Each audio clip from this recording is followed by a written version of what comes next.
Photo by Quinn Harris, icon Sportswire via Getty Images. At any time, it is easy to overreact to how a player or a team is performing. An extended slump can spell the end of the universe, the playoff hopes dash due to their struggles. For a player, that slow start is a sign that they either no longer have the skill to play in the majors, or that the young prospects simply are not ready for the grind of the major leagues. That tendency to overreact is even more prevalent when it comes to the first week of the season. Slumps are magnified by the lack of previous stats, as are cold streaks for a team. Losing 8 of 10 games in July may be concerning, but it is easier to overlook than a 2-8 start to begin the year. With the first full 2019 MLB season having already come to an end, it is time to take a look around the game. There are some performances that have been remarkable, with players looking like superstars and teams appearing unstoppable. Then, there are those players and teams that have struggled tremendously, complete disasters at the start of the year. Of course, some of these slow starts, or torrid beginnings, will prove to last for the 2019 MLB season.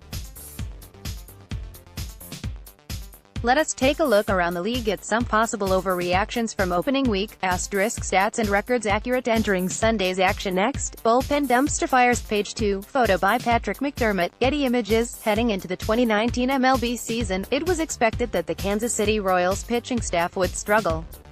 The Washington Nationals and Chicago Cubs had questions about their bullpens as well, but it was expected they would be able to find the pieces necessary to adjust, allowing those teams to maintain their status as contenders.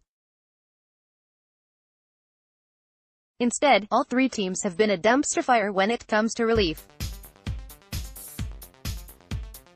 Heading into Sunday's action, the Nationals' bullpen has posted a league-worst 10.02 ERA, allowing 35 hits and 11 walks in 20.2 innings. Opponents have a .376 batting average against Nationals relievers. Trevor Rosenthal has faced 7 batters this year, all of which have not only reached base, but scored as well. The Cubs' bullpen has only been slightly better. Their bullpen has a 9.51 ERA and a .317 batting average against, allowing 24 walks and 38 hits in 29.1 innings. Chicago has already taken steps to shake things up, sending Carl Edwards Jr. to AAA while bringing up Alan Webster and Kyle Ryan. Of course, it remains to be seen as to how much of an upgrade either player will be. As for the Royals, this season was going to be difficult as they looked to find pieces for their future core, but the bullpen has been even more of a disaster than they could have imagined. Royals relievers have posted an 8.86 ERA with a .330 batting average against, allowing 29 hits and 20 walks in 21.1 innings. The Royals have either been ahead or tied in the 6th inning in 4 of their 5 losses, with their current 2-5 records squarely a byproduct of the bullpen. In the case of the Cubs and Nationals, both bullpens should improve throughout the course of the season. Each team has the ability to make a trade or two, strengthening their weak link as they look to make the postseason. For the Royals, this season is a matter of finding pieces for the future. These struggles are likely to only continue. Next, the long-awaited breakout is happening. Page 3, photo by Scott Cunningham, Getty Images. Dansby Swanson was one of the top prospects in baseball, a consensus top 10 overall prospect heading into the 2017 campaign. However, he had not been able to carry that status over to the major league level. Expected to be a future star, Swanson struggled as a rookie, and then underwhelmed last season. Between 2017 and 2018, he had produced a combined .235, .308, .359 batting line, hitting 20 homers and 48 doubles. His defense at short improved from 2017 to 2018, as he was 12 runs better, but the Braves expected more from the former top prospect.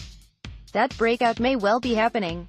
Entering action on Sunday, he had posted a solid .318, .467, .636 batting line, hitting 2 homers and drawing 6 walks in 30 plate appearances. His defensive improvements have continued as well, as Swanson has already saved 2 runs on the year. Sometimes, it just takes a little longer for a top prospect to break out.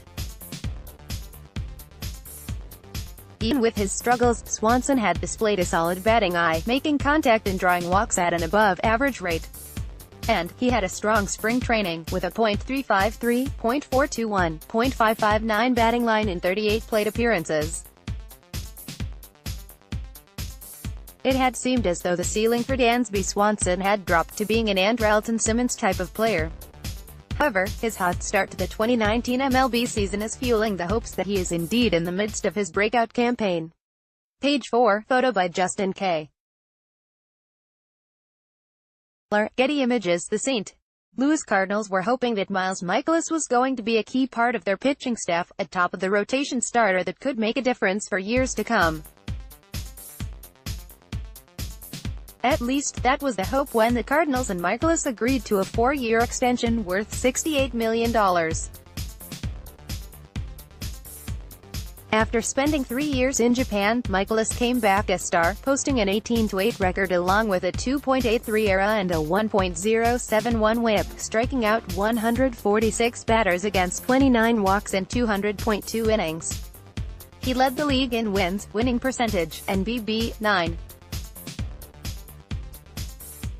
Mikolas may not have the most overpowering stuff, but he was able to spot his pitches and use his command to his advantage. His first 2 starts in 2019 have been a different story. Mikolas has lasted 5 innings in each start, giving up 12 hits and 3 walks. Even more concerning, he has been torched for 4 homers already, as his high-contact approach has been a disaster in the early going. It is easy to dismiss last season as an aberration, especially considering his track record in the majors prior to his sojourn to Japan. However, it may be a matter of his luck evening out, as Mikolas is still generating ground balls at a strong rate and has a below-average line drive rate against thus far. The difference is that 26.7% of the fly balls that he has given up have left the yard, a percentage that is entirely unsustainable. Maybe Miles Mikolas is not the pitcher he appeared to be in 2018. However, he is better than the pitcher the Cardinals are seeing this year. Next, the season is already over. Page 5, photo by Christian Peterson. Getty Images. The Red Sox and Cubs were expected to be in the postseason this year. Boston was coming off of a World Series winning campaign in 2018, and the Cubs had lost the NL Central in Game 163. Although neither team made many moves, they were expected to be strong enough to reach the postseason once the 2019 MLB season was over. And then the games started. While offense has not been an issue, neither team has been able to find any results when it comes to their pitching staff. The Red Sox entered Sunday's action with a 2-8 record, dead last in the AL East. The Cubs, meanwhile, are 2-6, ahead of only the struggling Reds. On the plus side, the Red Sox' much-maligned bullpen has performed well. The rotation, on the other hand, has been a disaster. After their long march through the postseason, the decision to take it easy during spring training has had disastrous results. Even though the starters should be back to form in a couple of weeks, Boston is already 4.5 games out of first. That deficit could get even worse, especially if Chris Sale continues to struggle with his velocity. The Cubs found themselves 4.5 games out of first as well heading into action on Sunday.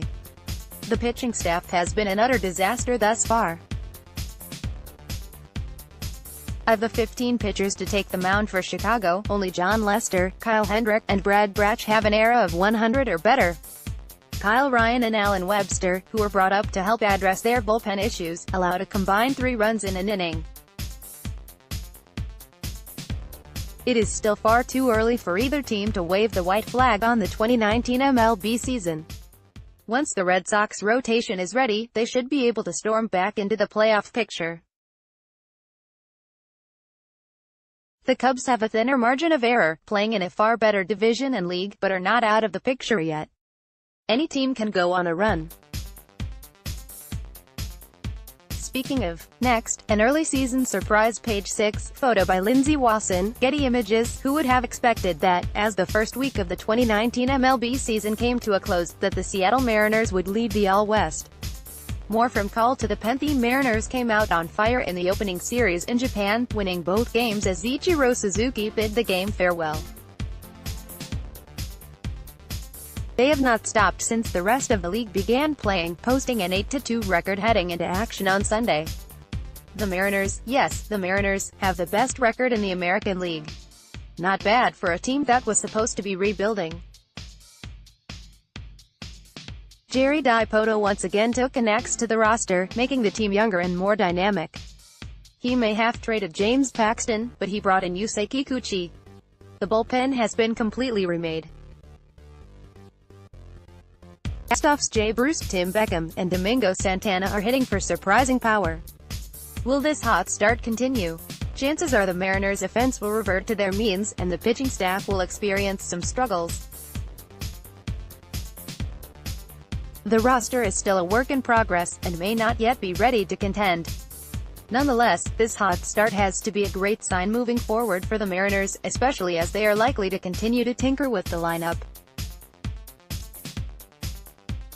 Next, do the Phillies have the right mix for their lineup? Want your voice heard? Join the Call to the Pen team. Write for us. Right now, the Seattle Mariners are a playoff team. Chances are, that will not be the case at the end of the season, but stranger things have happened.